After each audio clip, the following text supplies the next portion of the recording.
Hello, people. How you doing today? Listen, I messed up. I set the date here for the 31st of December, and then luckily I had someone. Maureen came in. Not Maureen. Who came in? Somebody came in and told me that I had the wrong. Bucky. Bucky Palermo came in. Told me I had the wrong date up, so I changed it. Okay. We're gonna have an interesting thing tonight because uh, there's some people out there that just are very naive when it comes to Michael Franzese, and we're going to get into that. And we're going to talk about that. I'm going to present a piece of evidence from 3 years ago made about Michael Franzese and exactly what he did to his father when his father went into prison. Uh, this is a little bit ridiculous. If you sign a 1 year agreement with the feds, Yep. James, you're a rat. Yep. It's like, what's wrong with these people? Yeah, I mean, I don't know all the details of his agreement, but he did, he did have to He did an testify. agreement. Okay, we're going to bring up a guy named Campione that went to prison. Mhm. He was a chauffeur to Sonny, and he wound up going to prison, and he was put in prison based on Michael Francese's testimony. And this is like, are you kidding me? You guys like him that much that you're unwilling to listen to the facts? Yeah, I'd heard something about the chauffeur. I didn't know the details. I know you were able to do some research on this, so this is Well, going I to got be lucky. interesting. I found a piece made from 3 years ago, and it has to do with Campione, the guy that went to prison, and you're going to hear what Michael Franzese did to his father when his father went into prison, and not only that, you're also going to hear about what he did to his father when his father went into prison. It's unbelievable. It's like, you guys, what do you guys need to be smacked across the face and say, look, he signed a 1 year deal? If you sign a 1 year deal, this is what gets me. Everybody, the same people that are defending Michael Franzese will say, John Gotti Jr. sat down. No one went to jail based on John Gotti's testimony.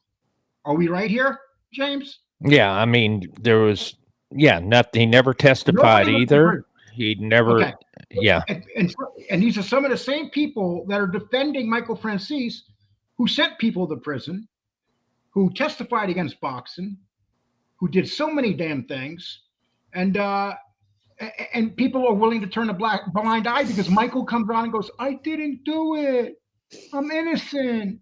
Yeah, what I've heard is, from his words, he said that no one has ever went to prison because of my testimony, and I knew that obviously Norby Walters, we know about that. That's the big one, and he didn't go to jail only because of a technicality, so we know that. And I'd heard something about the chauffeur, but some of this other stuff, I know he also testified before Congress on boxing and the fixing of fights. So it'd be interesting to see if anyone did get indicted and convicted for crimes based on what Michael said. People don't realize this man, when his father got arrested in his 90s, he wrote a letter asking that his father be sentenced for the rest of his life. He should not be out in the street. Really? Wow. He sold his father's Cadillac. They were when he went to prison in his 90s. The two friends, John and Michael, were under the assumption that he was going to die in prison because he was in his 90s. Right. That's the assumption they were under. And I got a video here from 3 years ago. This was made before I was even in here. And we're going to talk about Campione, the guy that Michael did testify against. Yeah, that was the chauffeur, right? The driver. Okay. Peter Krause, listen, if you sit and talk to the FBI, you cooperated. That doesn't matter if you go to jail. Yeah, Pete, you're right. I'm not arguing with you, Pete. You're right. What's your point? Well, I think he's maybe implying Junior, maybe. Junior Gotti. But Junior said that he sat. Junior admits it. Yeah, I mean, it's in his book as well. It's in his book. He explains it. You got Michael Franzese, who was a bona fide rat and won't admit it. He's sitting there, he's doing these shows because he knows that a lot of people are naive and they believe the things he says. That's what they believe. And I want to say hi to some people here. And the Truth, how you doing, the Truth? Laksha Fogate, I hope I pronounced your name right. I'm sure I didn't. Bucky Palermo, Marine Frick, Salvador Pantano, how you doing? Pantano says, Lee and James, please stop backing Dom Chicali. What do you mean backing Dom Chicali? We are not backing Dom Chicali with this thing going on with him and Joey Merlino. I think it's silly. I think it's ridiculous. And I think it's a losing battle. Okay? And I said that. So I don't know what else I have to say. Okay. The Real Argo, come on, James, tighten up. Lee Cole, hit that like button, people, please. Sean, how you doing? Marine, I said that already. Renee, I'm glad to see you here. Top G, Joe Everman, Dave T from the Boston Laborers Union. How you doing? Peter Krause, wise guy, it's good to see you here. No, this show did not start 4 hours ago. No, this show did not start 4 hours ago. It started 4 minutes ago. Salvatore Patano, we seen you there. Okay, I'm sorry. Okay, so let's get back to this. I'm just going to wait for a few more to get in here, and it's midday. I screwed up when I put this show down, and we're going to talk about a few things. So Jeff Nadeau did a show. We want to talk about that, and he's a little bit upset. Jeff Nadeau's a little bit upset at Tom LaVecchia because last night Tom LaVecchia said that he spoke to Eliason, and he kind of hinted that Jeff was buying subs and views. That's the way it came off. So today Jeff Nadeau came on and he did a show and he said that he's not going anywhere, and he's starting a new channel, and he wanted people to go to that new channel. So that's a new battle now. Well, that's not new. That's between Jeff and Tom. That's all I can say there. What else are we going to talk about today?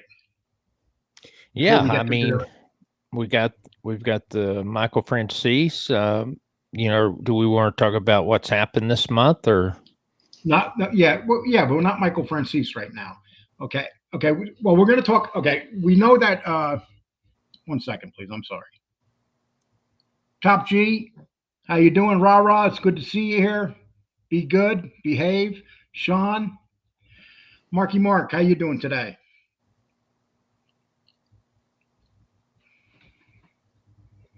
Okay. Yeah, I mean, there's been a lot that's went on this month. I mean, it just seems like, since Joey's came on, since you went to Arizona, this genre is really, it's kind of went to the next level. It seemed like in the summer things were slowing down a little, but definitely not now. There's a lot going on. Another busy month, And the thing I don't understand right now is we have some people here attacking Joey Merlino and mocking what he's done helping children and kids. I don't understand that. Does that make any sense to you, James? Why people would be questioning the fact that where he's literally proven that he's helping people?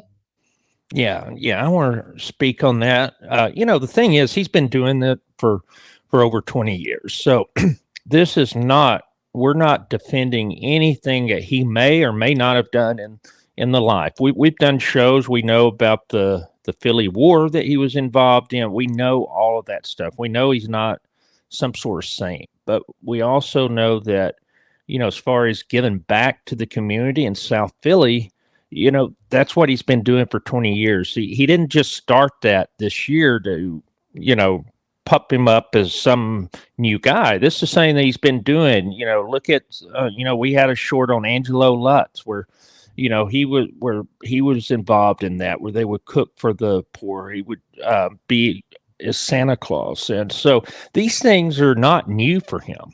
And so, there can't be criticized. You can criticize him for, what he did in that life. You can criticize him for, maybe he shouldn't be on YouTube if he, whatever. But James, that's his business if he wants to be on that, YouTube. yeah, exactly. And If so what's the anybody's deal with the, it doesn't matter if you're the Godfather. If you want to come on yeah, YouTube, exactly. it's nobody's damn business. That's what it And comes he's down not to. giving up. You know, I know some people are saying, oh, well, he's, what, dry snitching or whatever. I don't see that. Once He's again, going back on court cases. It's no one's business. Once again, Right. it's no one's business what Joey Merlino's doing on here. If Joey Merlino gets in trouble, that's his business. Yeah, that is How's his it going to business. affect our lives? Yeah. It's not going to affect our lives. He comes out and he tells people about these horrible guys like Natalie and these guys from Philadelphia, these horrible human beings that did mass murderers. Rubio, a bunch of people. Yeah. Guys that murdered people and guys that got out of prison like within a couple years. Those kind of guys. I mean, and that's what it comes down to. So what's wrong with him talking about that? There's nothing wrong with him talking about that. And I don't understand why the informants are taking this personal. You guys are informants, accept that. I think that Mikey Scars actually handled it best, the things he said. If Mikey Scars went after, yesterday went after Sammy Gravano about it. So if he's going after Sammy Gravano, he's got to be going after all the informants going. You can't just, and this is from Mikey Scars, you just can't go after one informant because they're going after Joey. They're all going after Joey, Michael. So you got to put them all together because they're all going after him. You know, they don't get a pass. They all are doing it. That's just my opinion. Do you agree with that? Yeah. I mean, I know when I asked about that with him, what's been stated is that, you know, regarding Sammy, that's more of the history and all that. You know, I'd like him, you know, I've wanted him to go after some of these other, especially people in that life that he knows that, you know, the truth about, and he's just not going to do that. And, you know, I think he should, but, you know, that's his show. And I don't, you know, but you're right. You got to go after, in my opinion, you know, Sammy's not the only one that's been criticizing Joey Merlino for coming on. You know, just about all the informants have. So he should do that, in my opinion. They're all saying the same thing. It's a yeah, losing of course. battle. It is It's a losing battle. guys. For you informants that are going after him, it's a losing battle. You're hurting your shows. If you don't see that you're hurting your shows, I don't know what to tell you. Because when you do a show and you got 400 people watching and 350, 360 people are in the chat attacking you, that's not good. You know, you might say, oh, wow, I got 400 people watching right now. But those are called hate watchers. And that's something that we see around here all the time, hate watchers. And Right. People that go in and watch shows because they hate the people. I'd rather have 160 people watching me than having 300 people watching me and the majority of them hate my guts. Right. Because I'm speaking about somebody they like. Mm-hmm. Okay, so we're gonna get into we're gonna talk about Campione, and this is one of the guys that Michael Franzese gave evidence against. Okay. We're gonna hear some, and this video is 3 years old, and I just came across it. I'm sure some people have seen it before, but I'm gonna play some of this video, and I want you to hear exactly what Michael Franzese did, and stop being so damn deaf. Take the wax out of your damn ears. God. Okay, we'll start some of this. Upstate to Utica, New York, that he would not have been in a nursing home. And I believed him. Another good friend of John was Frank Campione. He was a very close friend of Sonny's for probably 30, 40 years. He lived a few blocks away from Sonny's house in Roslyn, basically around the corner. He was a godfather to Carmine, who was Sonny's oldest son. He was a godfather to his son. He was basically a second father to the Franzese kids for years while Sonny was away. He was also a bodyguard and driver for John Sonny Franzese. He was a rough guy. He was suspect in several murders. He killed a guy in jail. Okay, so people just understand. We're not saying the guy was a good guy. It's obvious he's a murderer, but okay, but we want to know if Michael Franzese is an informant, which he's fighting very hard denying. And unfortunately, people are believing him. Stabbed another guy in the neck in jail. Very, very loyal to Sonny. Unfortunately, at one time, Michael gave information during his debriefing that led to the arrest and conviction of Frank Campione. Do you hear that? What did he just say, James? Yeah, I said that he, that he testified, and based on what he said, that it caused the indictment and conviction of Frank Campione. See, that's what people don't understand. They think that when you sit down, if you don't sign a 302 on somebody that comes out, that you didn't inform that person. That's not the truth. People take pleas because they know that you're going to testify against them.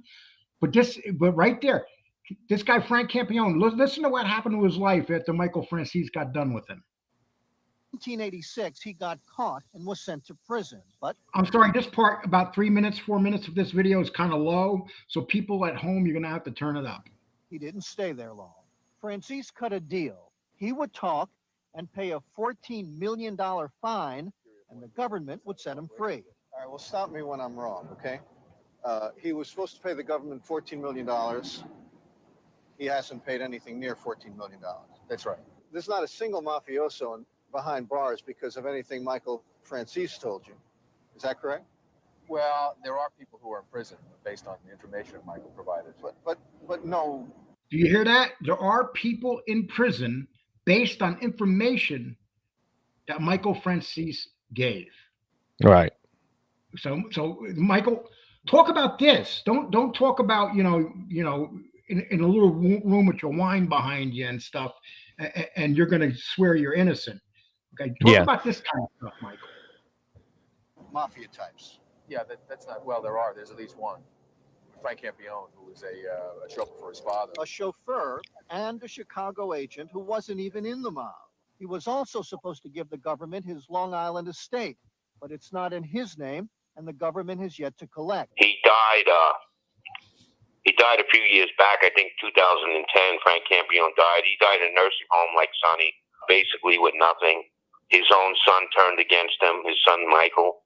During one of his last arrests, he wrote the judge and said, please don't let my father out of jail. Don't give him bail. He did a lot of bad things to his father. He even sold his father's car, a Cadillac, and kept the money for himself. There was a lot of family betrayal with him also, just like John Franzese. So Danny Nappy, Frank Campione, and myself, who were very close to Sonny, we all suffered family betrayal. We all went to prison for family betrayal. We all got kind of screwed by some family members. Now, you had said Michael Franzese testified against Frank Campione. Well, first of all, when the FBI tries to get you for many years and they finally get you and you have a 10-year sentence, the only way you're getting out of that is to give information. Michael sat down, he was debriefed, and he gave information about all the made members in organized crime, who they were, what family. He told on a lot of Sonny's closest friends. As years went on and Sonny got old, he should have had more support. So you basically heard this, and this is written down on by the FBI also, that he gave up what positions, who was what, in the families. Is that a form of being an informant, James?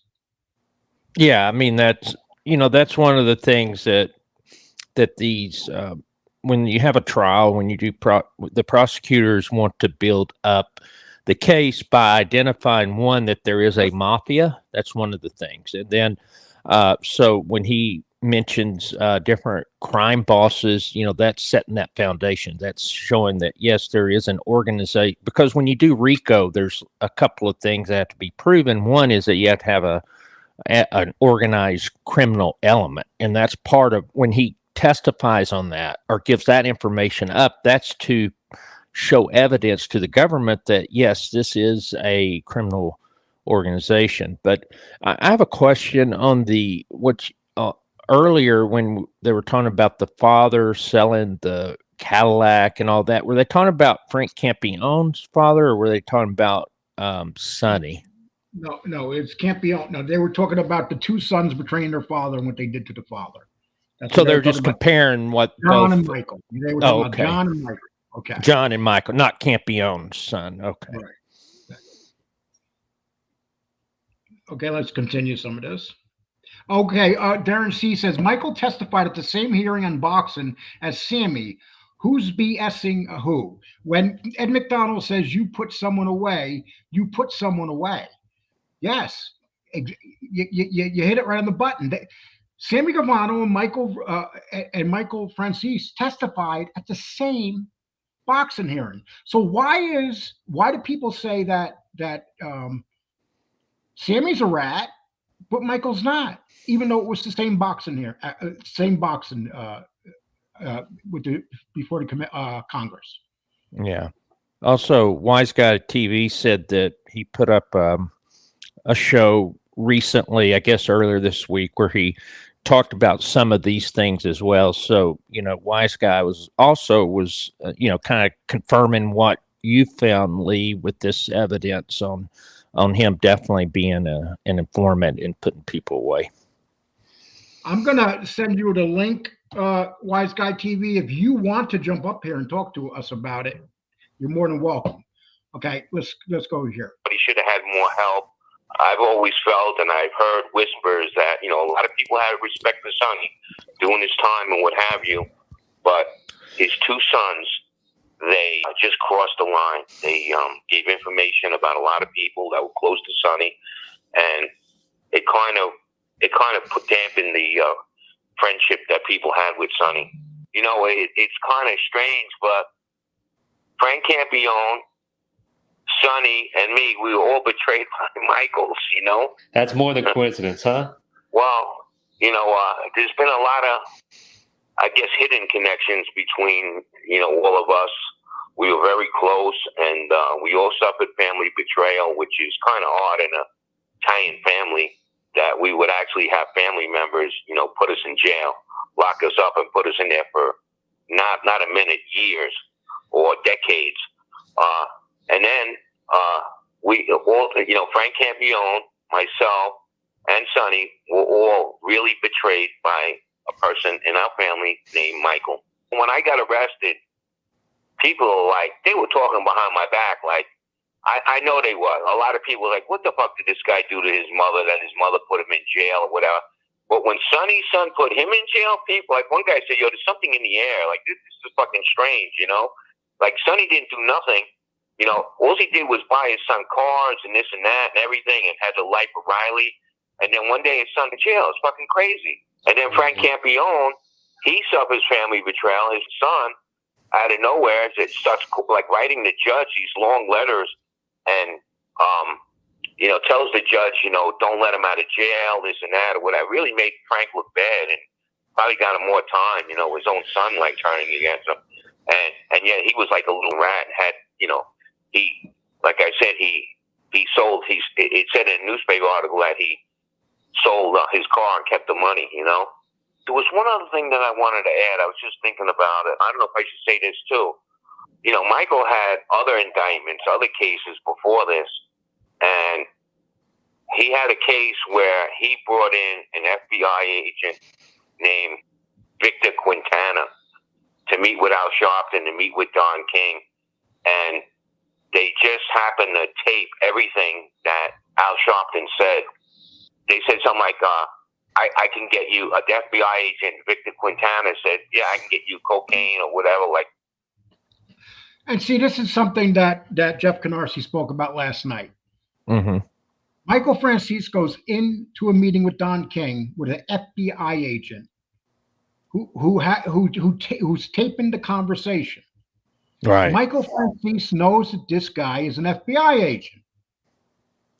Does that make Michael Franzese an informant?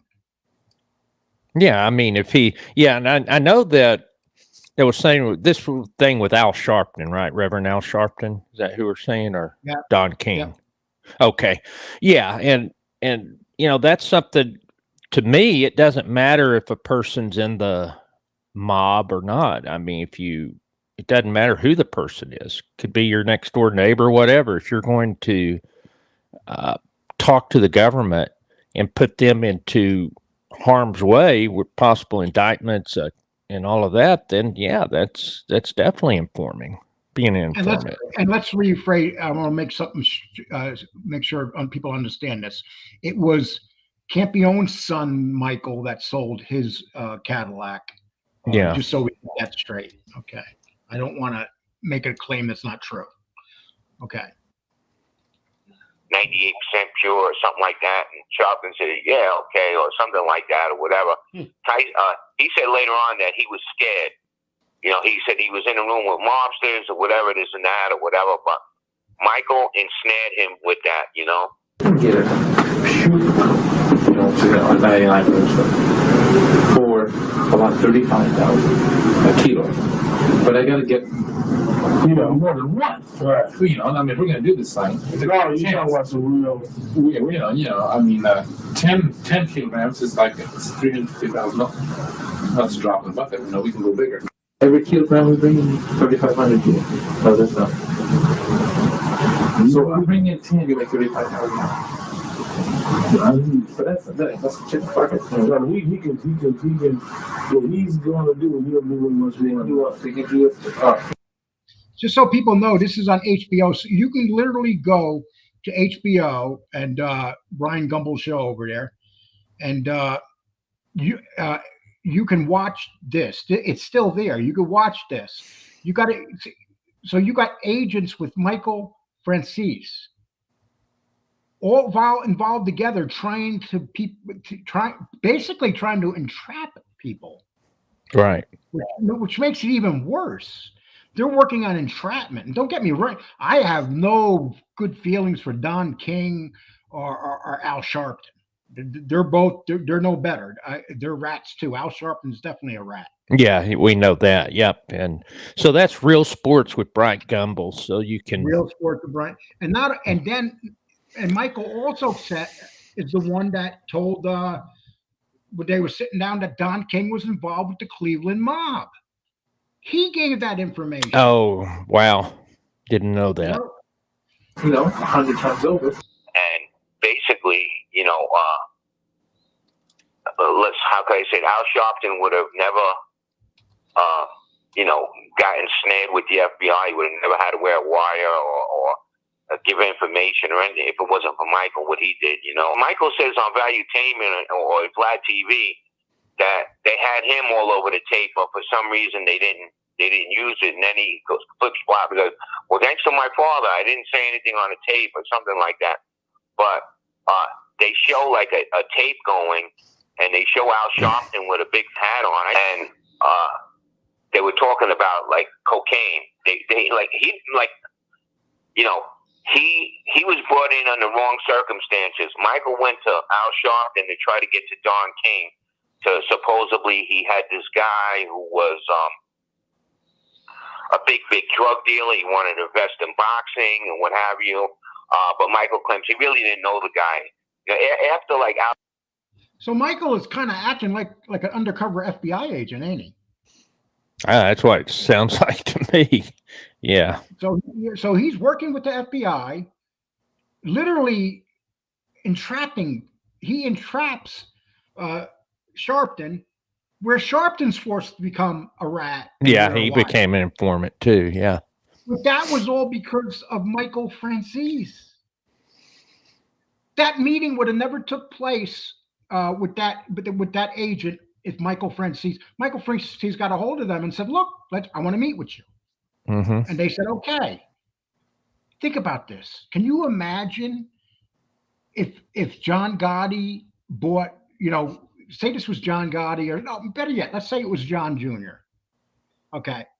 Can you imagine if this was John Jr., because he's around boxing, that goes in to have a meeting and John Jr. is sitting with an FBI agent right next to him, knowing that they're trying to entrap the people? Yeah, I mean. This is worse than ratting. It's entrapment. Yeah, and I think that when they spoke with either Don King or Sharpton, that they thought something was up. It didn't feel right for them, and so, but yeah, I just can't understand that. But when the government gets you to be an informant, you have to do those things. It sounds like. Well, you don't have to do that. No, you don't have to act like an undercover agent with an FBI agent. That you don't have to do. Yeah, and I don't know what he agreed to. There's With been his plenty of guys that became rats or informants that didn't go undercover with the FBI to entrap somebody. Yeah, and that's where and that's something that a lot of people mention. You got a good point that, you have the informant, which is bad enough, but then you have the informant that wears a wire, which is like even to the next level. And so, yeah, I mean, it's definitely entrapment, in my opinion. Okay, let's switch. Al Sharpton got him snared and all this other stuff, and they tried to bring down Don King, So Michael was working with the feds a long time before that. Greg, what was your relationship with Al Sharpton? Didn't you talk to him about helping Sonny? Well, I didn't, I'm not going to say I was best friends with Al Sharpton, but I'll say this. I did meet him a couple of times a long time ago, knowing John Franzese. I didn't know everything that was going on. Sonny, I had a hard time trying to get him out of jail. And I figured since Al Sharpton was close to Obama, that he was my only shot. I went down to see him. He didn't want to talk to me. I was relentless. I had a go-between, talk to Al Sharpton. And I went down there again. The person told me go down there on this day. I went there, I think it was a Saturday. And he talked to me. And the first thing he said to me was, did the mob snitch send you? I said, no. I said, Michael didn't send me. I said, I'm here on my own. Al Sharpton went on and told me, he says, you know what he did to me, right? I said, of course I know what he did to you. He went to meet Al Sharpton to try to get to Don King. I know Michael claims that he talked to Don King and he knows Don King, but then why did he need Al Sharpton? I met with him and two other guys who were FBI agents, and Al Sharpton was recorded, and Michael jammed him up. Michael was trying to get out of another case that he had, and he was trying to get him up. That's basically as far as I knew Al Sharpton. I did get a bunch of letters back from President Obama, even when he was out of office, and his detainees were dropped. Another thing, Michael, I just seen somewhere he said something about Al Sharpton. He never changed his ways, and he's doing the same thing he did when he was in a sweatsuit and he was heavy and he was running around with mobsters and stuff like that. He's doing the same thing. Michael's doing the same thing. It takes one to know one. He's doing the same thing. He's been scamming people for years. For someone who might not have been related to Sonny, he certainly treated you like you were his son. What upset him the most about Michael? Did you ever have those conversations with him? He forgave Michael. He raised Michael since, I don't know, he was a couple years old or whatever. He raised him like he was his own son. Michael needed more help than the other children, he thought, and he gave him more love and more attention. But a lot of things upset Sonny, but the thing that upset him the most was that Michael never helped his mother. They had a house in Roslyn. The house was in foreclosure. A friend of Sonny's named Pat bought the house. I don't think, it was like a buyout or whatever you call it. So she got some money, but not everything. And then the wife was supposed to leave the house, and she didn't leave the house. She ended up getting evicted from the house. She was living in a car. She was homeless. She died in a hospital. Michael did not ever give that woman a dime. He never did anything for her. And that not having respect for his mother really bothered Sonny. That's what bothered him the most. Thank you, Greg. You're welcome. Okay. So when you see that, and it pretty much confirms the one thing that we did know. We know that Michael Franzese went with an FBI agent to entrap Al Sharpton, so he would have to testify against Don King. So that happened. That happened.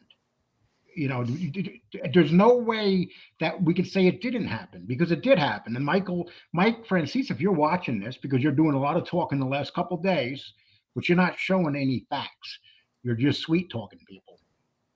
Yeah, I would like to see the 302s and, some of those documents. Those are still not available. I mean, we can do a Freedom of Information request, but unfortunately, with the government, if you've got, the feds can. They're not going to, because Al Sharpton's alive. It's just a lot of that with him in particular. They will not release the 302s, even with freedom of information. They're saying it's a threat to, ongoing investigations. I'm going to drop the link. If anybody wants to jump up here, feel free. Okay. So let's read some of it. Awesome says he broke Murta, but I wouldn't go as far as calling him a rat. Sammy definitely pointed the finger. So, but see, Awesome, you can't have it two ways. So you're saying that Sammy pointed the finger, but Michael didn't? Is that what you're saying? You can't have it two ways. So are you saying that it's okay that Michael worked with an FBI agent and went to try to get somebody to say something and entrap them? Is that okay? And they did entrap him. They entrapped him where Al Sharpton had to wear a wire. And Al Sharpton says in public to this day, he calls him a rat. He says that Michael Franzese set me up. Yeah. And don't get me wrong, Al Sharpton's probably been around forever. That guy owes so much in taxes and everything. That stuff that he's gotten away with.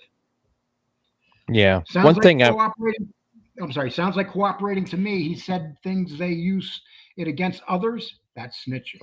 Joe, you can't say it more perfect than that. Which said, I'm sorry. Okay. No. It's interesting that, speaking of Sonny Franzese, one of his closest friends was a guy named Frankie Blue Eyes. I didn't realize there were two Frankie Blue Eyes. Yeah. One's a great guy, and that's the person that Sandra Petty spoke with. That's the person that's mad at us.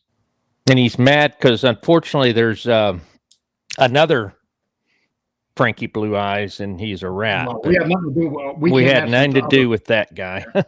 He's gonna have to talk to him about changing his name. Yeah, there's a lot of Blue Eyes, isn't there? That's a pretty common name, isn't it? Nickname. Truth, sir. Michael is a good comment operator and is able to see that maybe more non-rats will come to YouTube. He's trying to move to a new category. Of course, Joey Merlino has opened that door. Joey Merlino is a non-rat. He's come here, and people are going to try to follow his lead without a doubt. There's going to be other people that have not been informants that join YouTube. Don't you think so, James? Yeah, I mean, of course. I mean, if they see a door getting open, especially if there's money to be made, I'm sure that people will get there. Or if someone just wants to get their story out there, the thing is that I do think, 20 years ago, 30 years ago, we didn't have YouTube. And of course, we wouldn't have ever thought we would have someone that was allegedly a boss or still a boss being on YouTube, but our own public platform. Well, I hear when Tommy Reynolds gets out, his first interview is going to be live with Jimmy Calandra. Oh God. But it's funny though, the thing is that what I've discovered, and everyone knows this, is that they talk about these guys being out in the open. Oh, well, you can't do that. You got to be in the shadows and everything. And, I get that to a point, but, they said the same thing about John Gotti. But then when I started looking back, Sonny Franzese was another one that was a public figure out there. And, it upset the feds. Then we did the short on Frank Costello. He was on the cover of Time magazine 40 years before, anybody, and it really started with Al Capone. Al Capone, exactly. He admitted to it. Well, the reason with Hoover is Hoover was at a baseball game at Kaminsky Field. Al Capone went in. When Hoover went in, they booed him. And then shortly after that, Al Capone went in and they cheered him. And when Hoover was furious that the people there were cheering a murderer or a killer. Mm-hmm. And as soon as that happened, they went another level going after him.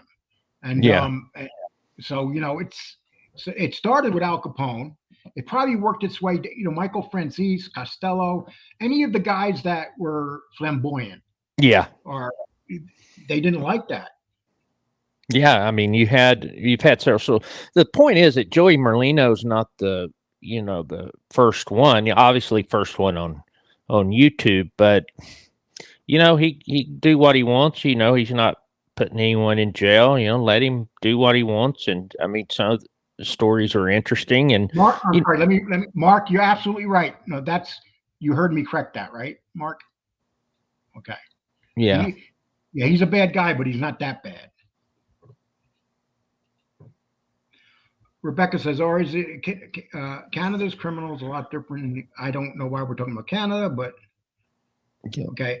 I'd like to know what Michael walked away from with the gas tax. Yeah, and on top of that, he was supposed to pay $14 million. It was never paid. He was supposed to surrender his house. He never surrendered his house. I don't know if he has in the last 3 years, but he never surrendered his house. So, he walked away. One thing about Michael Franzese, he's a damn smart guy. No one can't say he's not. all right. And listen, James, I don't care if Michael Franzese is on here and has 10 million followers. But when you're coming out and he's going after Sandra Petty and saying that Sandra Petty isn't right what she's saying, and then you got people naive enough to believe him. That's what it comes down to. Yeah, I mean, people just need to, do their own. If they don't want to believe what we're saying, or Sandra, or Wise Guy TV. I mean, there's a lot of you got Wise Guy out TV, the facts. You got Sandra. You got Sandra Petty. You got people have done. Sandra Petty has done tons of research on this. Yeah, probably knows more about Sonny and those guys than anyone out there. And she does a lot of things that she doesn't disclose during these interviews and stuff. Sure. It's like, I don't understand how much stuff people have to see to understand. But we have, and this is what guys like Sonny Franzese prey on. People that they see the world through, how do they say, rose-colored eyes. Yeah. Those are perfect people for Sonny Franzese. And once again, Michael is. I'm sorry, Michael. Yeah, a lot of people, and what I think what's tough is that he is a likable person. He's, he's, a lot of Christians like him. I'm a Christian. I understand that, but at the same time, there's the reality of, what it is, and for some people, it's like you either can like them or not. They see things in black or white, and that's not how life is. Everything's shades of gray. And so, and then Sonny did a show and he talked about Gleason's book today. Oh, and Michael did on that? Yeah. Okay. He's talking about Gleason's book. And he's pretty much saying that Gleason was a federal prosecutor, wasn't he? Yeah. And then became a judge, I believe. Yeah. Okay. So he's saying that a prosecutor is basically defending him. Of course, those are the people you worked with. Why wouldn't they defend you? Yeah. Salvatore, he was a moneymaker that lived off Sonny's rep. In my opinion, he definitely flipped without getting lucky with a gas scam. Wouldn't have had any.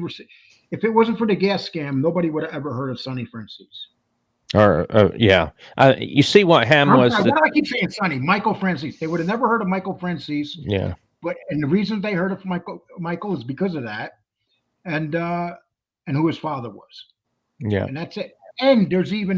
And Michael takes all this credit for the gas tax. He wasn't the leader of that gas tax thing. He's the one that took the credit. Michael's always been the smartest when it came to. Yeah.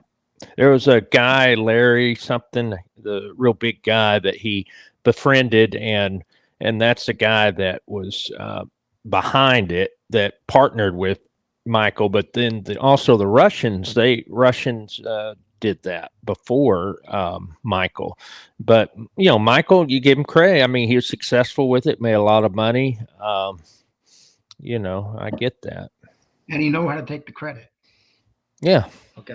And he was just very good at that. Michael Franzese is very good at selling himself. Probably he's by far the best person on here when it comes to selling himself. But he sells himself to people that just don't know any better.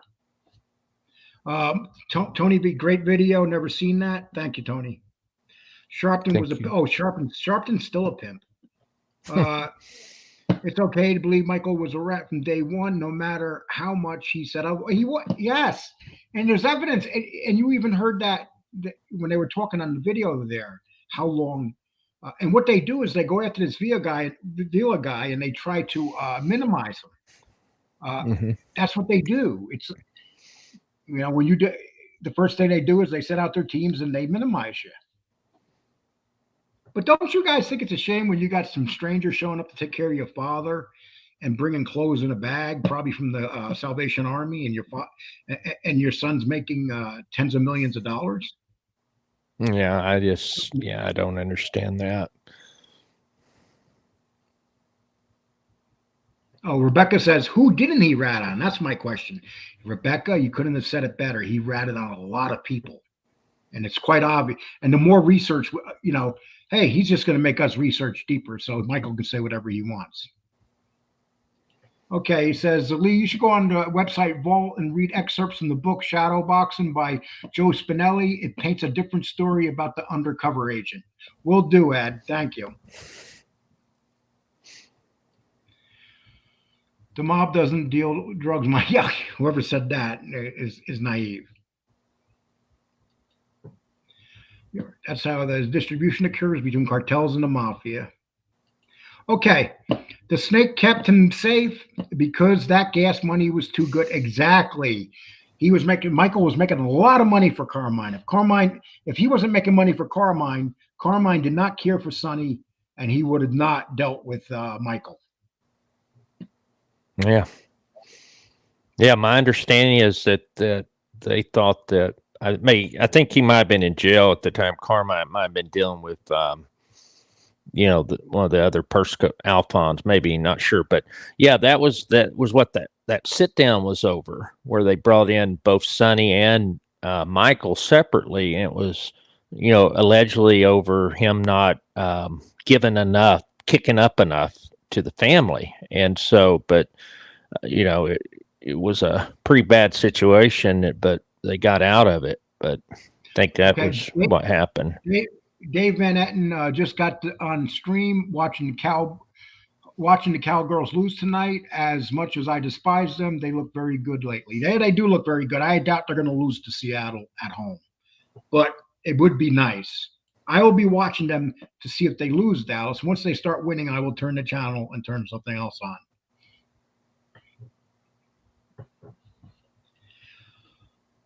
It's Greg Villa. I said that. He was a friend of one of Michael's sisters. Yes, he was a friend, and he spent a lot of time with Michael. Okay. Rebecca Lucky Luciano was a big time. Okay, well, I should know better. When you click fish, he's going in a whole different direction. People, my cash app's at the top there if you want to donate anything. If not, totally understand. Okay. Yeah, I put it in the chat, in the comments, if you want to donate. Rebecca, I used to hang out with Chuck Zito back in the day. I don't think he's an angel. Chuck Zito was never an angel, and Chuck Zito will say that himself. Vito Zito, I believe, is the biggest New York connection. So, okay, you guys are... Okay, Jeff Canarsie, how you doing? He started working with the feds in 1980. Well, that's... And people that pushed back on Jeff, when Jeff presented that stuff last night, he did it doesn't matter what you think of Jeff.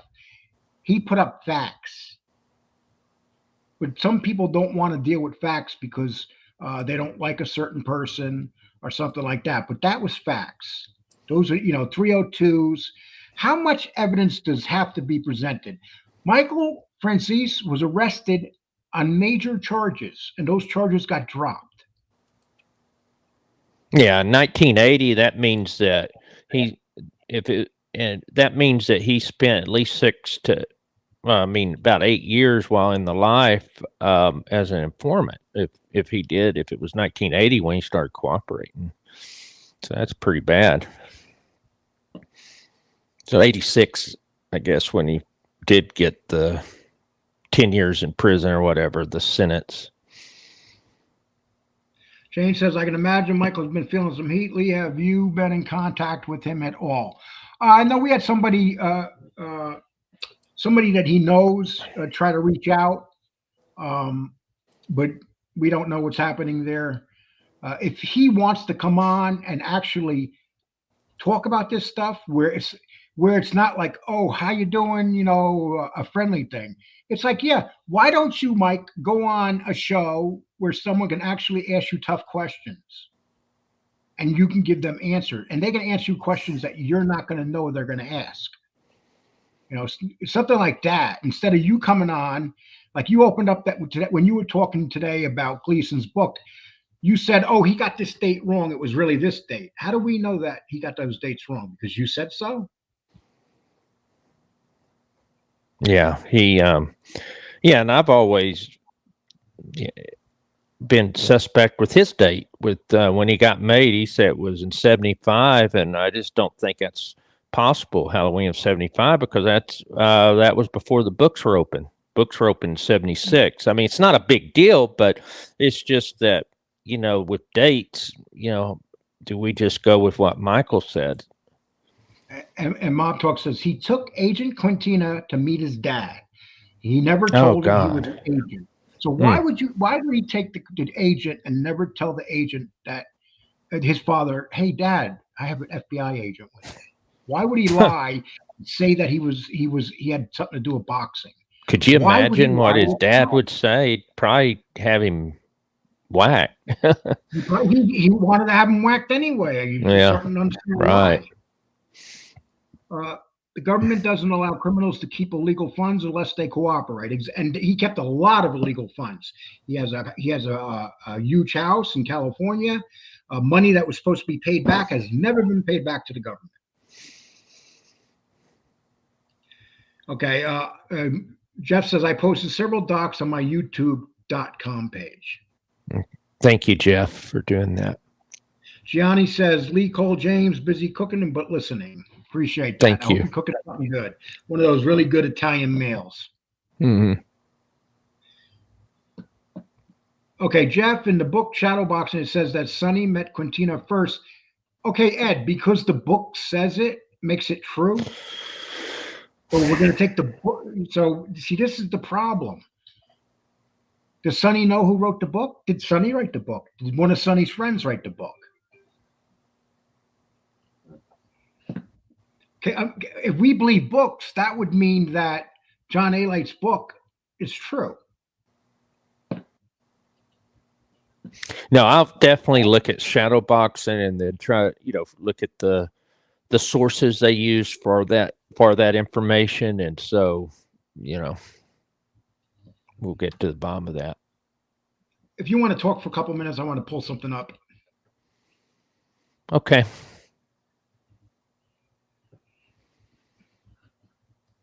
Trying to figure out how to get to the way the comments work. It's kind of difficult in StreamYard, but just speak off the cuff, man. Just do it off the cuff.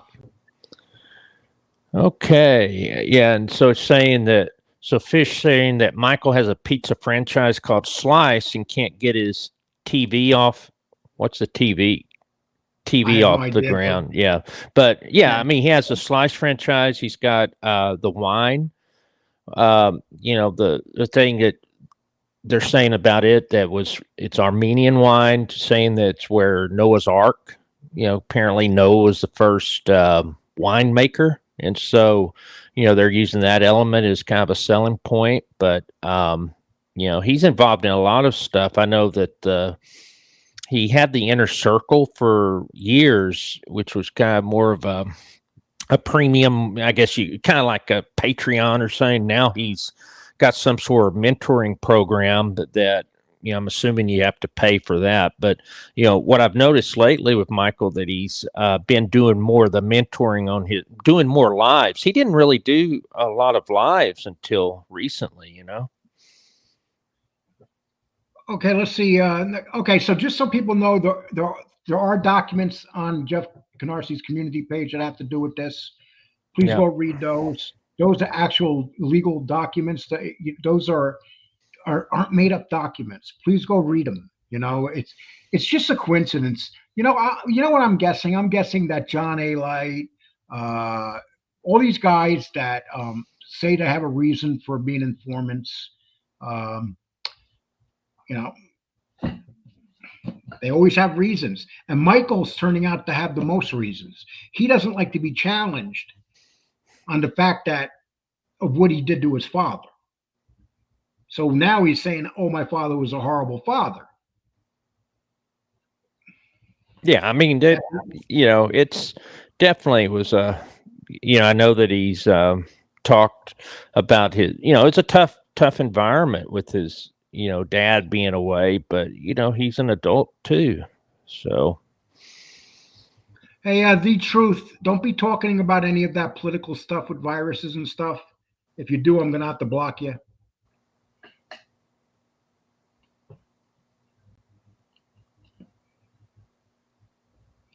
Oh, ooh, the devil himself died. Henry Kissinger. He was a shriveled up thing. He was sitting in the corner right next to Jimmy Carter. They just don't want to go away. yeah, 100 years old. Can't believe Their that. mouths wide open. I would rather be dead than be laying like this, my mouth wide open. And that's how you're breathing through your mouth because you can't breathe through your nose no more. I mean, it's kind of scary how bad these guys look when they get this age. Well, you had It's the like guy that was, the guy that Berkshire Hathaway, Warren Buffett's partner. He was 99. He died this week too. Forgot his name though. Okay, Lee, the guy has 1,000 people watching, ready to blow their fingers off for him. He's not going to go on some show and ask tough questions. You're right, the truth. You're absolutely, and it's not often that you're right, John, but you're right this time. A matter of fact, John, I like to see him go on your show and you interview him. Can you imagine John Wolf interviewing Mike Franzese? That'd be entertaining. That would be like the interview of the year. I'd watch it. Yeah, I think all of YouTube would watch John Wolf interviewing him. Did Michael make any movie on the dance movies? I didn't even know he made movies. Yeah, he made movies. Yeah, he did the Knights of the City. That was down in Miami. He was given actually a key to the city down there in like '86, I believe, right before he got picked up. But it didn't do well. I mean, I think it made $600,000 at the box office. How many copies do you have, James? I don't have any copies. I've never seen it. Better yet, how many signed copies of that movie do you have? I don't have it. Yeah, Jerry Zimmerman is someone that he dealt with in all the Hollywood stuff. This Jewish guy that was, kind of I would say just not a good guy. Just took advantage. He's just a sleaze bag, And so anyway, Jerry Zimmerman is one that Michael Franzese was partnered with in all the Hollywood and movie stuff, but they did most of their stuff down in Miami. And just so people know, Michael Franzese did open a couple of slices up in Texas, and they went out of business right away. So I don't know. Really? Yeah, I didn't know that. It was, I know it's a franchise, so I think people have to, and it's a brilliant move for him because he doesn't have to put any money. Doesn't really put a lot of money to it. It's people that want to buy his franchise and set up shop. They will put most of the money in there. But apparently, it's this way. My understanding of the pizza franchise, it's more of like a production system, and so it's just something you have this oven, you get it cooked in like 10 minutes. I think it might be pre-made or something. I'm not sure, but okay. That's enough with the pizza information, okay? It's a joke, James. No, I'm just... You sound like you were getting ready to spin the pizza and everything. You telling us how to No, cook it? no. Just saying. Was it in a brick oven? I don't know. I have no Because they have those. idea. They got those impingers now. Or the brick Just my oven. understanding was they're pretty much pre-made or something like that, and so There was nothing people, better than a pre-made pizza. yeah, Jeff square. says It's a square pizza, I think. Oh, is it? I think. If I'm And what's the mistaken. name of the place? Slices? I think yeah, Slice is the name of it. That kind of defeats the purpose of the name. Slices Yeah. are usually. I could be mistaken, but I think that's what it is. The So, box investigation began in 1980 to 83 and was involved with. Well, that's right there. You got the time. So Michael Franzese at that time was in the life, and he was actually working. yeah, don't wanna because it was say 86 when he got in trouble for the gas tax stuff. So that would mean he was, if he started in 1980, which we know that the boxing investigation started then there's. he made Savage Streets. He made Savage Streets. Yes, he did that as well. Here's the question: was Savage Streets as bad as Gravesend? Oh gosh, I don't know if we want to answer that. Nobody from Gravesend is coming on here tonight. I mean, that's an Angel show when I got my foot in my mouth. But so, what do you think, James? I'm being honest. If we want to get a prisoner of war to talk, do we put him in a room and make him watch all 9 parts of Gravesend? Oh my goodness, yeah. Or would they rather be waterboard? Yeah, I haven't. I only watched the first couple of episodes. I couldn't get past it. I mean, I'm not. I feel a little bad because it's good that people get jobs, and I know a lot of smaller actors have gotten jobs that are in New York. So yeah, trying to criticize it too much, but the writing's a little bad. Yeah, the writing is all done by him. That's the problem. See, you have to know when you're going to have shows like that, you need creative minds besides yourself. Yeah. And what I noticed is every episode he wrote. Wow. Yeah, that's the problem. So he wants to star in it. He wants to produce it, direct it, and write it. That's not a good combination. You can't do all those jobs. You can't. And he wants to kill 5 people per show himself. Dave Smith, Michael Franzese says he's not sure if Sonny is his dad. Michael was called Michael Grilla until. Well, Michael Grilla actually looks more like Sonny than Michael. Yeah, and so that's the thing that they've asked him, why don't you take a DNA test? He doesn't want to, and I'm adopted myself, so I get it. So the person that raised you, you consider them your parents, and so yes. My understanding is that is not his blood father. That it's they're not related by blood. That's not his father by blood, but it's his father as far as taking care of. In my family, there was 11 of us, but my sister Joan, she sent everybody the kit to see what their DNA is. Oh yeah. So she sent it to everybody. And we all come back, we're all the same. Then my brother Eddie calls up and goes, I'm half Jewish. So that moment, we knew my father wasn't his father. Oh, wow. Just like that. Wow. And it's like. That was a shocker, wasn't it? Oh, yeah. This happened about maybe 10 years ago. And then I said, oh, that explains it. So your mom was with another guy, I guess. She had a Jewish boyfriend in high school, and they had flings off and on. Oh, I see. Yeah. His name was Norman A. Burns. The problem was he spent half his life in Sing Sing, and he was a killer. Oh, God. Besides that, he was a nice guy.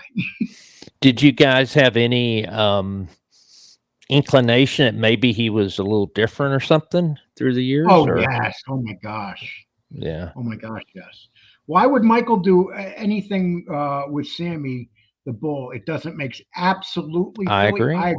It doesn't make any sense.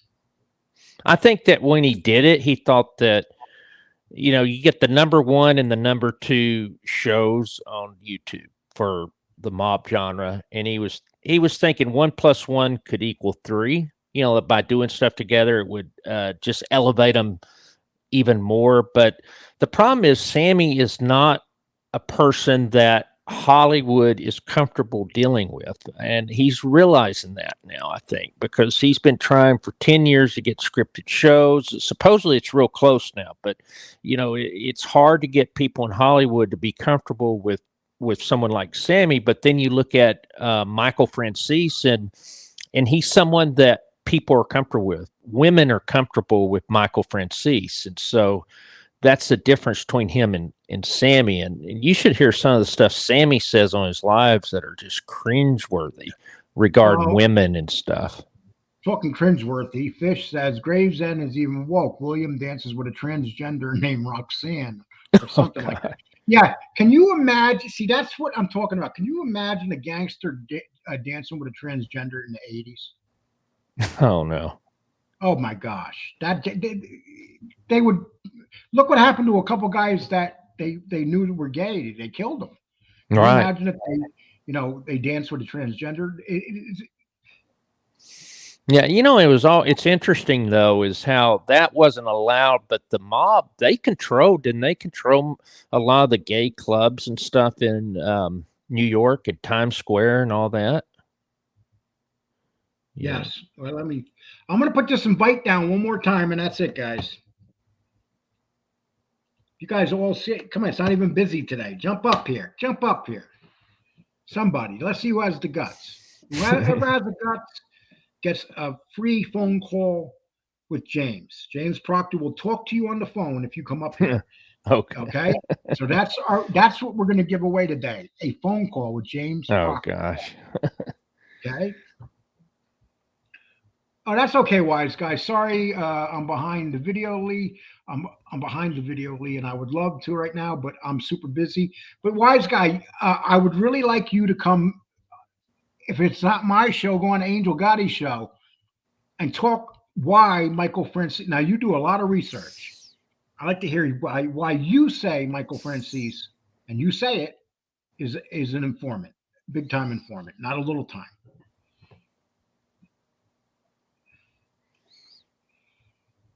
They said that Linda Blair, she was the main actress in that Savage Streets movie. Oh wow, that right there, the movie's going downhill fast. Right. Well, she won an award. She won a Golden Raspberry Award for Worst Actress. So it's considered a cult film now. She made one movie in her life, and after that, it was all hell for that poor girl. Have you read the First Mafia family, all about the life of Giuseppe and the Claw Morello and his right-hand man, the Wolf Lopo? Do you know what the hell they're talking about? Yeah, so he's talking about he's talking about the back in the early 1900s, a little bit. I'm not, that's before everything happened in the, with Luciano and all that in the 30s, but yeah, a little bit. The Claw.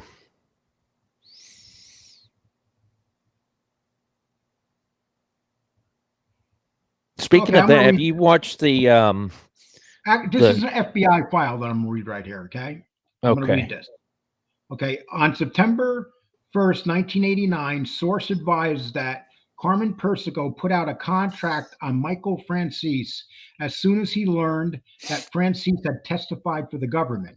The source said Persico will go to any length to kill Franzese and has taken away all money earning activities from Sonny Franzese as a retaliatory move toward Michael. So basically, this is saying that that Persico took all money that Sonny was making away from him because of what his son Michael did. Was that Greg Scarpa? No, test. Is that from the file? One second. Let me finish reading it. Then we'll figure that out. The source said Sonny Franzese was not taking this lightly. He has refused to give up his illegal activities, which bring in money to him, even though he is incarcerated. The source said that Sonny Franzese has a small faction on Long Island still loyal to him and oversee these activities. The source also noted that Michael Franzese is supposed to make an appearance in New York to promote a possible movie deal. And that's what happens when you do this stuff. You always get stuff, people. You always get information, stuff like that. And to the person that sent that, thank you very much.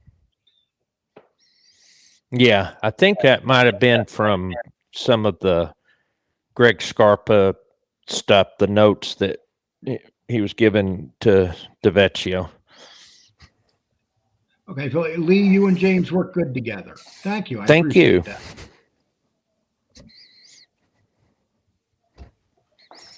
Fish says, TV movie Bonanno, A Godfather Story from 1999 is pretty good. If anybody wants to donate, please feel free.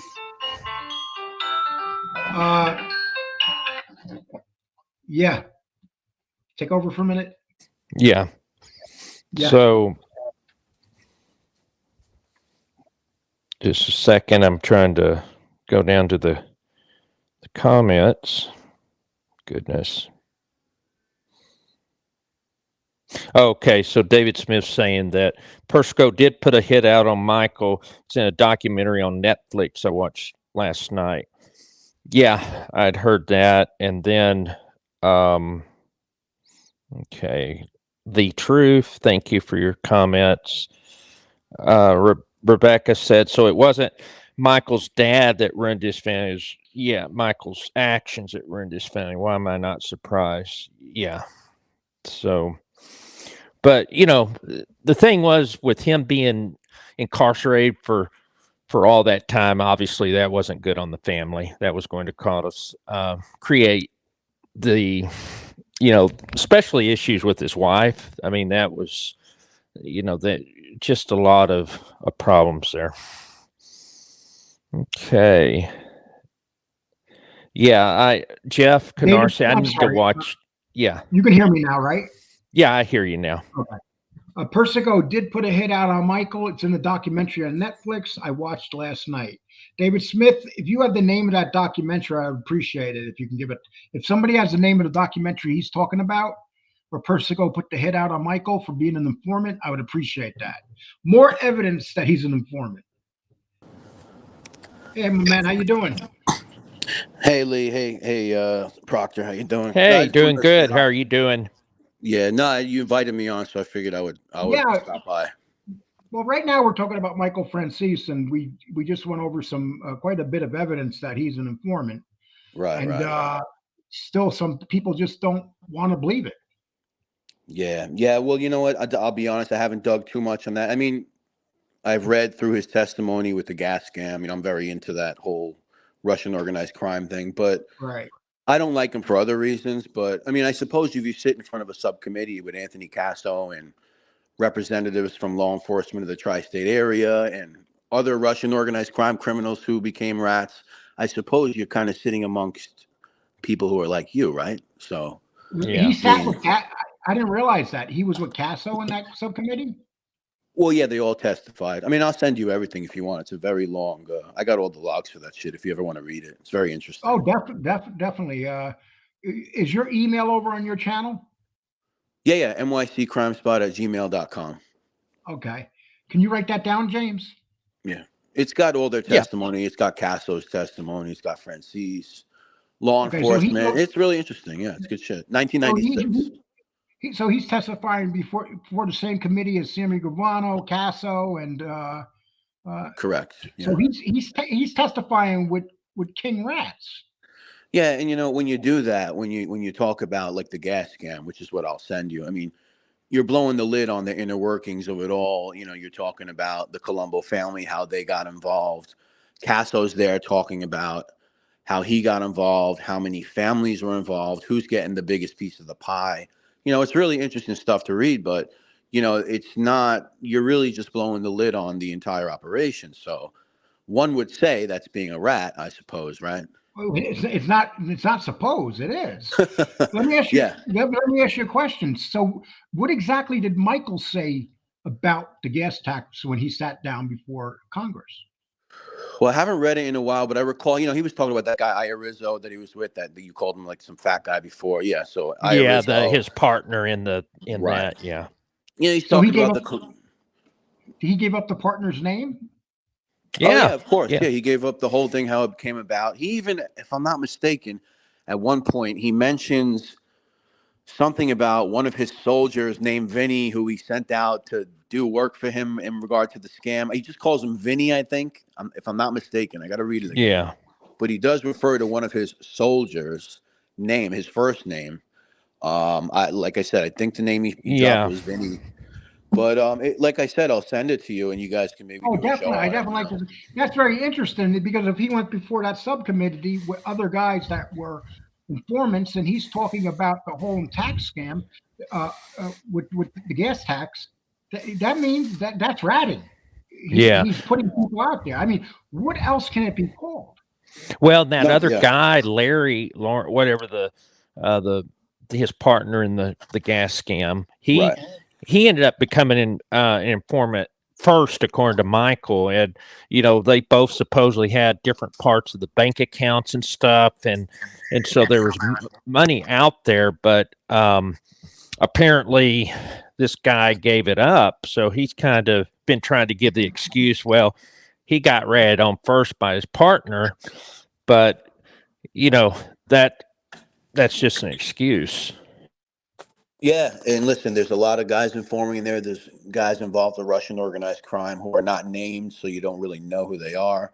But it's a bevy of individuals, and they've had their own rap problem too. The Russian. Yeah. Oh, without a doubt. Yeah. Very high profile. Guys like Nayfeld, Manya Elson. These are really big names and that have became informants. And so that was in 1996 when they had that subcommittee. I'm pretty sure.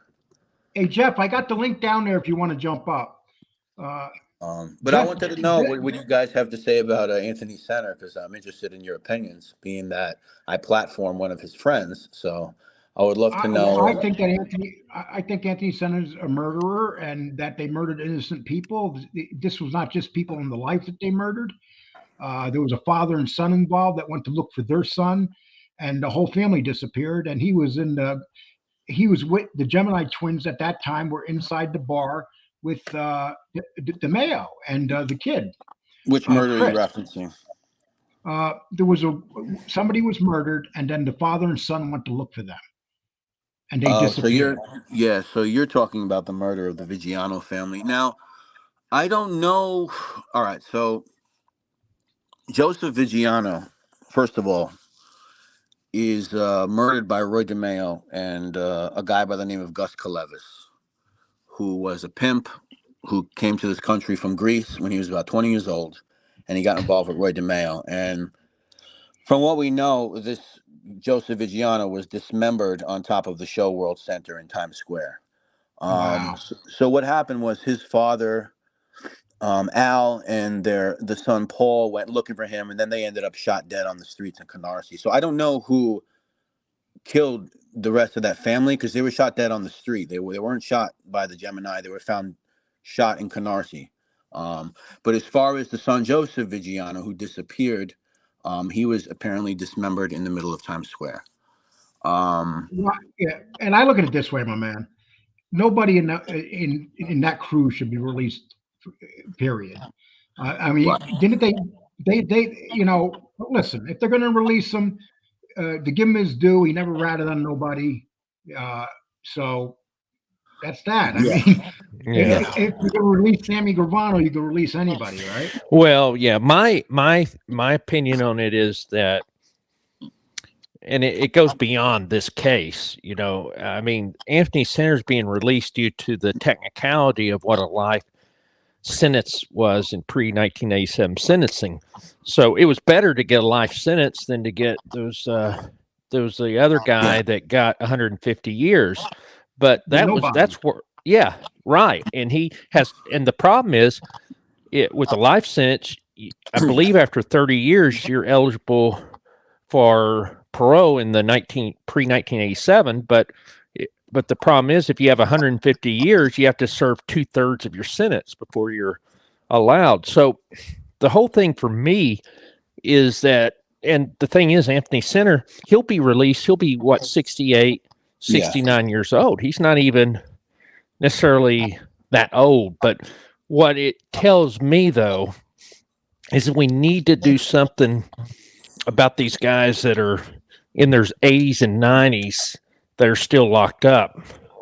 You know, the Vicamusos and the, you know, even the John Stampas. You know, they're bad people, obviously, but the threat they are to society, you know, at 90 something, are they really a threat? I mean, yeah, you might say they are because of Sonny Franzese. He still did stuff, but the reality is no. They should they need to let people die at home, in my opinion, if it's possible, you know. But yeah, well, you know, people look at it differently. Like I put up something on Jimmy Coonan because I don't know if you guys know, a couple of days ago they released their answer to his bid for release for a reduction of sentence, and they basically told the courts, no, we don't. He doesn't. We're recommending that he doesn't get released. And somebody wrote in the comment, you know, old enough to pull a trigger still. And you know, some people look at it that way. You know, whether you're 80 or 85. Who is this that you're referring to? Jimmy Coonan, the Westies. You know, so Jimmy Calandra. Jimmy Calandra. No, Jimmy Coonan. Jimmy Coonan's who you're. Yeah. Okay, I'm sorry, I misheard you. That's cool. I'm on my phone too, so I don't know how it sounds. Yeah. But you know, that's how people look at it. And you know, just to let you guys know, I don't know if you guys know who Walter Mack is. Do you know who that is? We're not as smart as you when it comes to this stuff, my man. I don't know who that I'm not is. smart. I have a huge. Sounds like an Irish guy. Well, he's a brainiac. You're a mob brainiac. He's a famous prosecutor, right? So okay. My friend is writing a book on Roy DeMeo, so he talks to him often. He prosecuted those guys. And from what Walter Mack, this is from Walter Mack's mouth. This is a high-profile guy. From what Walter Mack says, Anthony has been very good in prison, and he feels that that has a lot to do with it. Whether that's true or not, that's coming from somebody with a pretty serious resume. Was not considered by the government to be a cooperating witness. I'm sorry. So you're saying that people think that the person you talk to feels that most likely Center gave up information? No. He's been a model prisoner. Oh, a model prisoner. Okay. He's been very good in prison. And Walter Mack, who was looking into it, that's what people kept telling him. And this is a very high-profile individual. Well, and I've heard that about Joey Testa too. So that's why, you know, I think he'll probably get released as well because of the same. He would be eligible based on the pre-1987 sentencing. So I believe that there's a good chance he could. And you know, any day now, it could be before Christmas. Anthony Center gets released to a halfway house. I think the only reason it hadn't happened yet is because there was some COVID issues, but you know, he may get released before, you know, Christmas to a halfway house.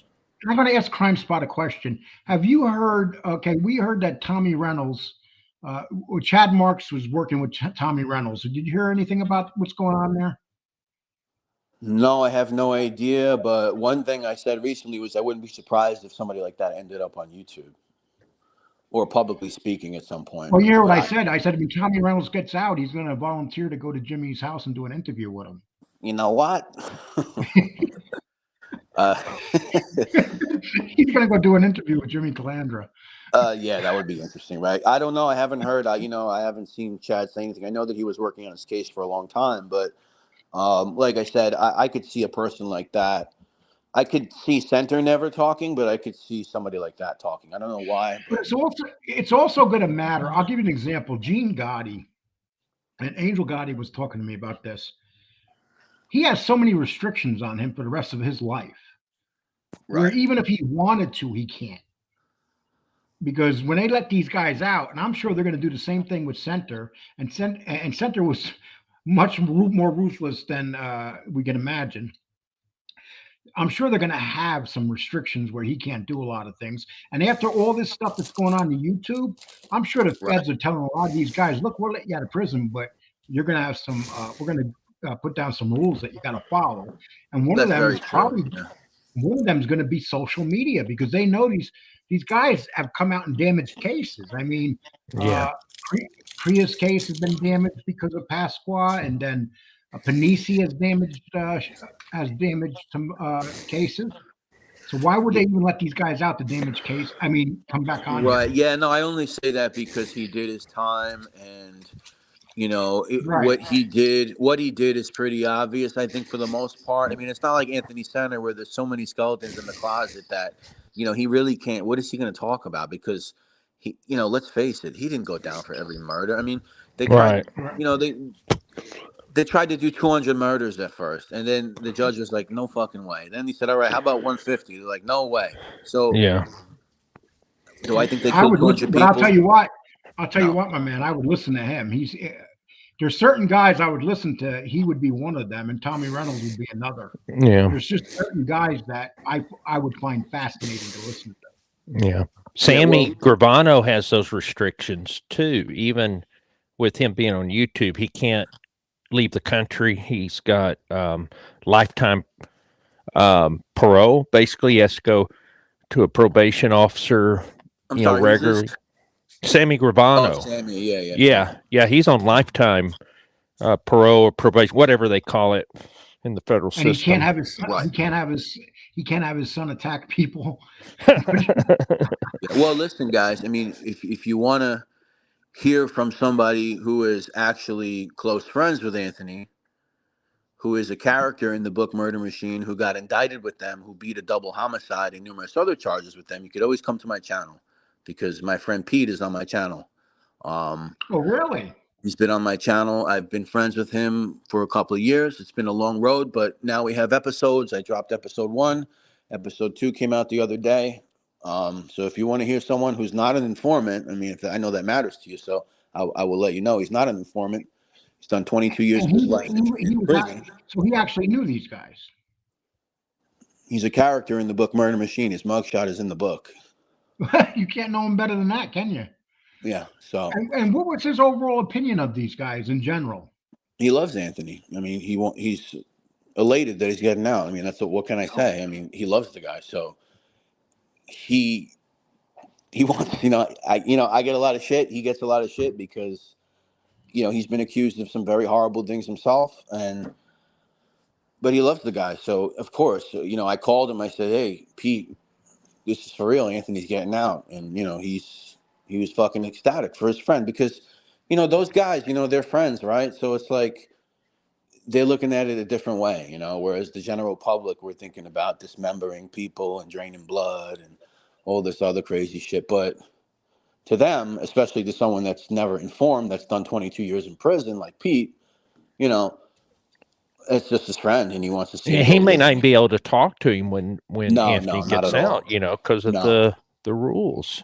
No, not at all. He'll never be able to speak to him. So you're talking about this guy did 22 years, even though he beat the 2 murder charges. Not in relation to, the only thing he did in relation to the DeMeo crew was they hit him with 5 years for the Empire Boulevard operation because he was deemed one of the top car thieves in all of New York City history. But in the late 70s, he did get tried for the John Quinn and Cherry Golden homicides, which is the case that he beat. And if you want to believe everything that's a Murder Machine, he had everything to do with it. If you want to look at the NYPD and the FBI list, he has something to do with 5 other murders. You can go on, but the fact is he was never convicted of any of this stuff.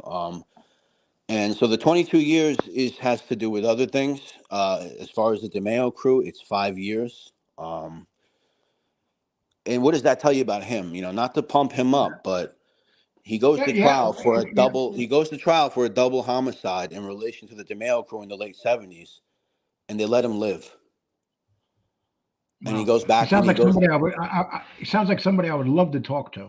And he goes back with them, right? So what does that tell you about a guy like that? So he didn't rat. Obviously, he was someone trusted, and we know how paranoid Roy DeMeo was, and how he would kill people that he thought were informants, and for your friend Pete to, to thrive Harvey in that, Rosenberg tried that's to kill something. him, So.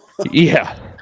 No, he literally tried to kill the guy. Actually, I'd like to come on your show and maybe talk to him about because you're putting a different look on it, right.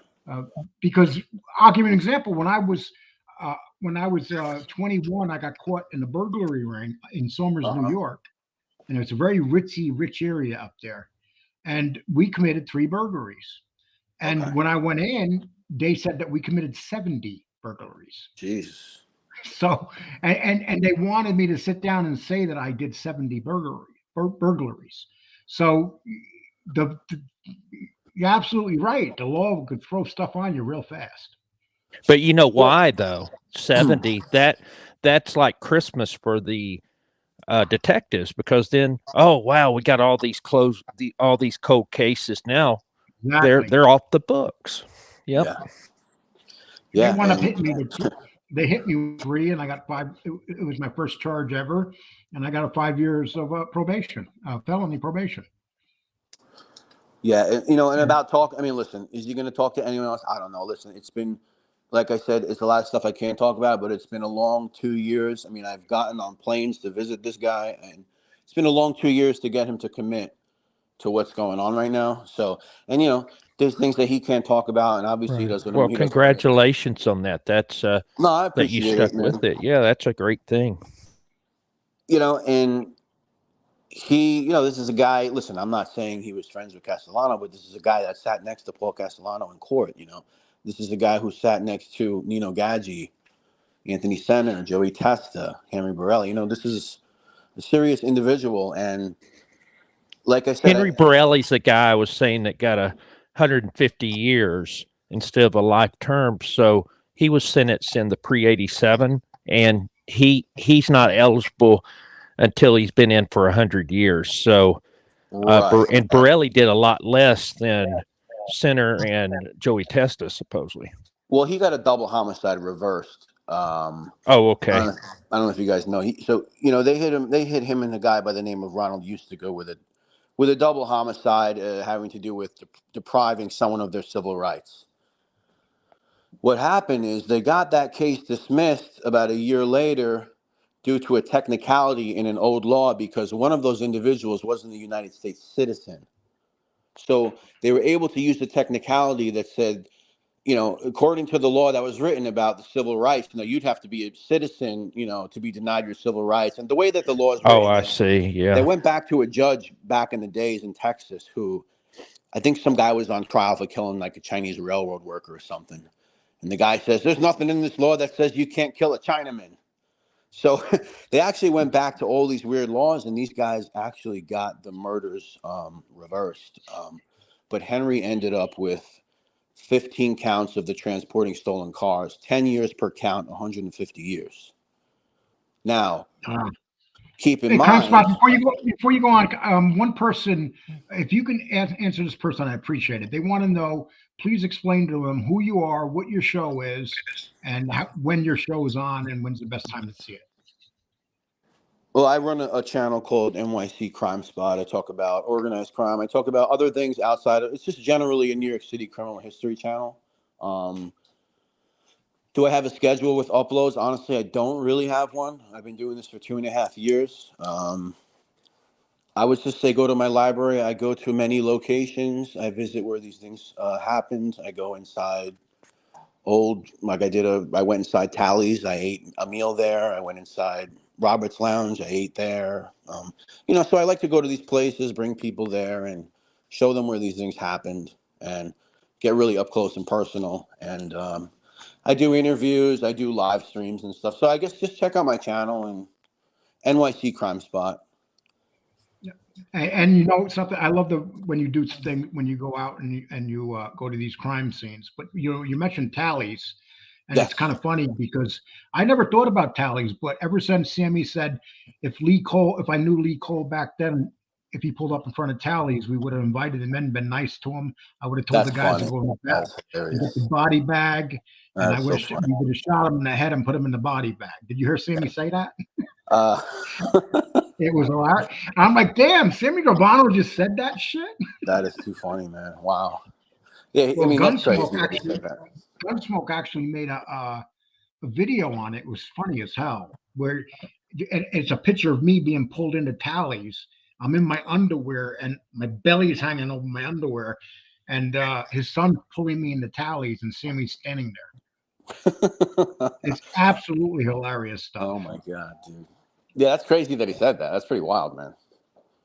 I feel honored. People, I was saying to somebody, I said, I used to think about. I was in New York back when he flipped, and he was so hated. And here you, if someone told me all these years later, I'd be talking about him saying that about me. I'd be like, "Are you kidding me?" No. I got to go in a minute, but I want to add one more thing about Henry Borelli, if you don't mind. Sure, of course.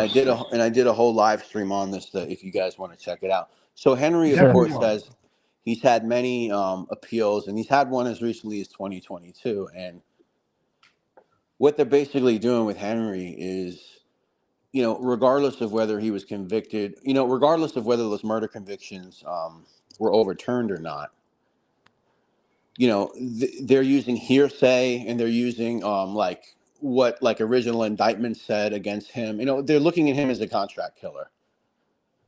And the law says, according to them, that you can use such hearsay in order to keep somebody locked up. And you could see this. This is all in the appeals, and this is in everything. I mean, it says it right there. They're citing other court cases where this has been used before, and they're even citing Judge Kevin Duffy's language from the 1980s when he said, "You are what is called a contract killer, and I want to make sure that you never get out." Basically, So that's basically what they're saying to Borelli. Even though he doesn't have no bodies that he's been charged with, correct. They're saying that they're saying we still know that you're a hitman. We know you're a contract killer. And look right here. This is what Kevin Duffy said, that even back then he said you're a contract killer and you should never get out. They're still using all that stuff. So it's not even so much about the cars, right? Because who the hell would still be in prison, honestly? If it was you, Lee, if you transported 15 cars overseas in the 1980s, you think you'd still be sitting in prison right now?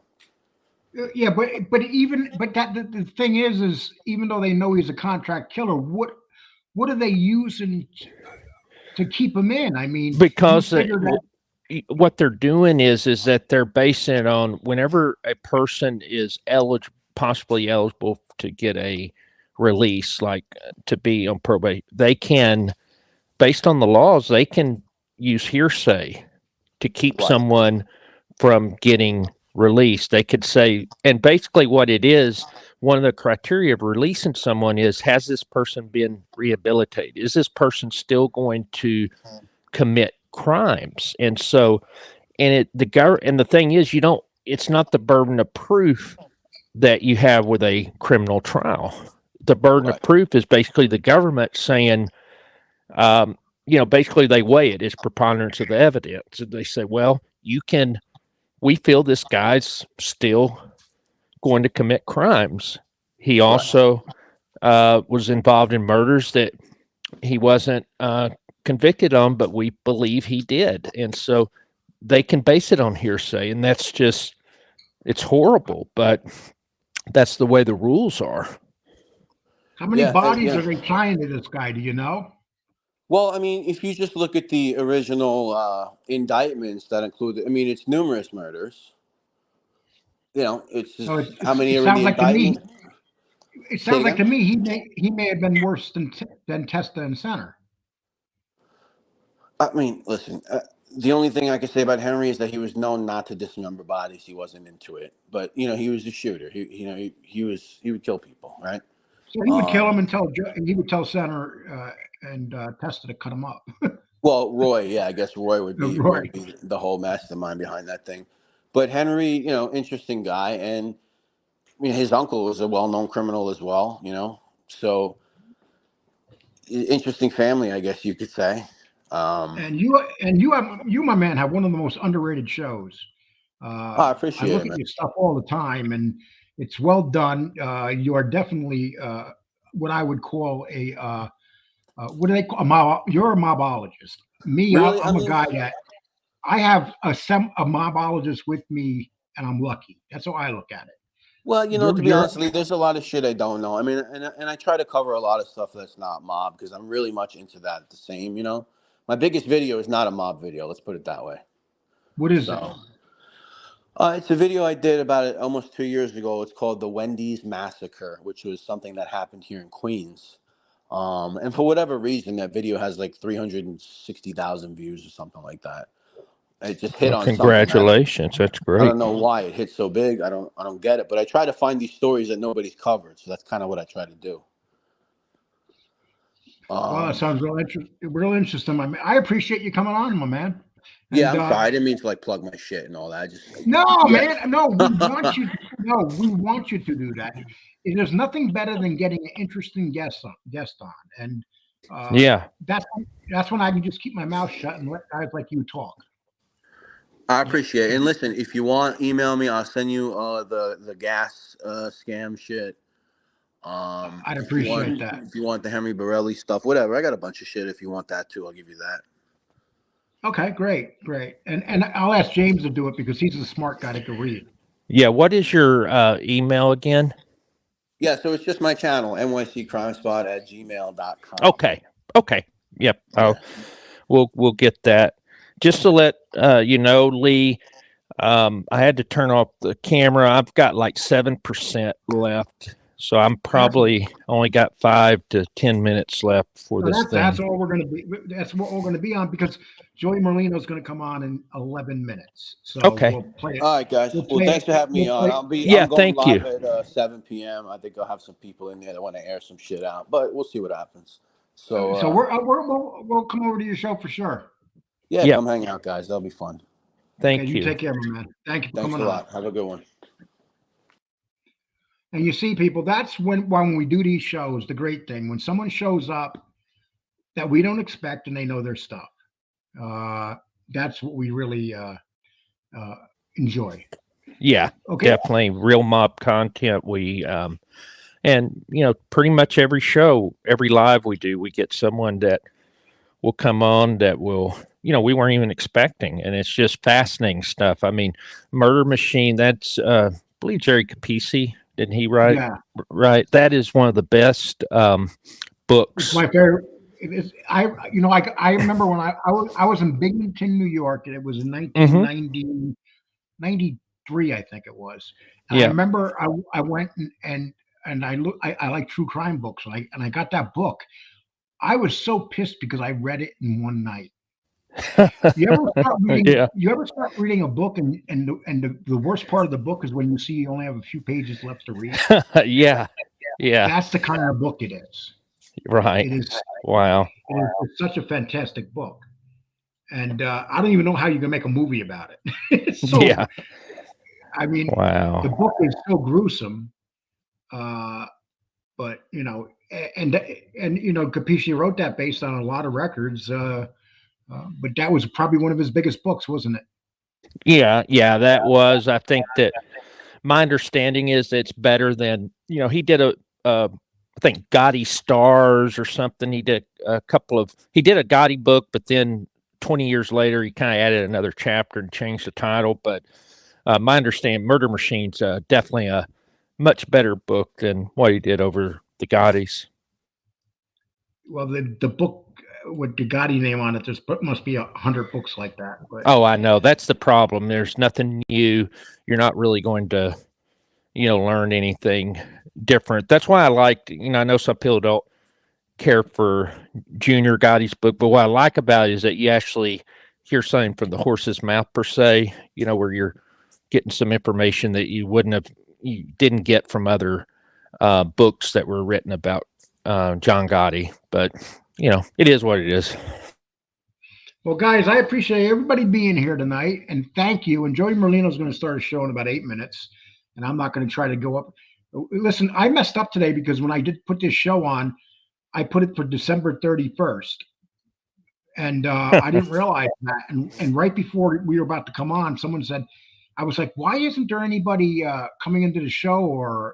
And then somebody goes, well, Lee, you do realize this is for December 31st, New Year's Eve. And I'm like, no, I had no idea. So I had to go back and reset it.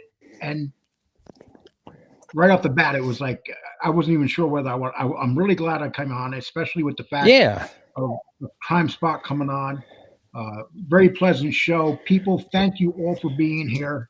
Yes. And anything that you want to talk to me about with Michael Franzese, give me your side of what you believe. But people, I believe there's been plenty of evidence to prove that Michael Franzese is a very, very stagey guy. I mean, there's no denying it. I don't know how much people have to hear.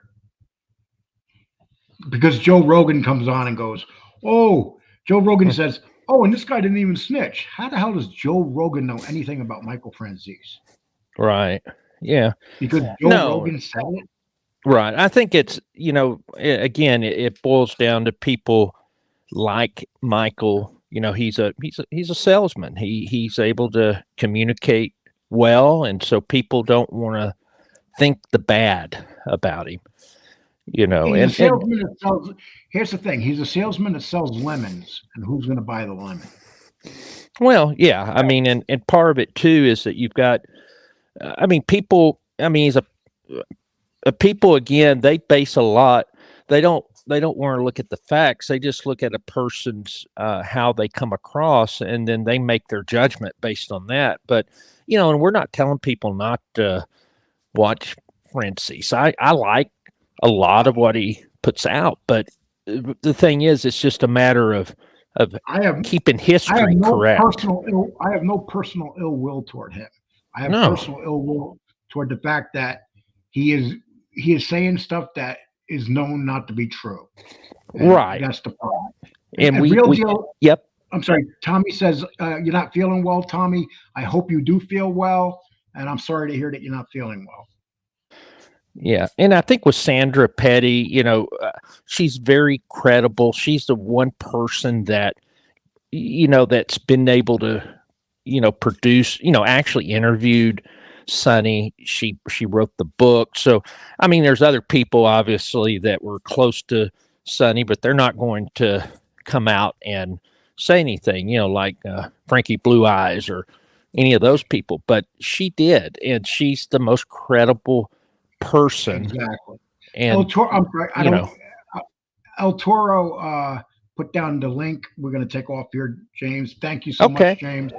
And I'll talk to you a little. You can hang out until I shut the show down. Okay. People, take care. Have a nice one. And thank you all for being here. And like I said, 6 o'clock, the Skinny with Joey Merlino. Take care.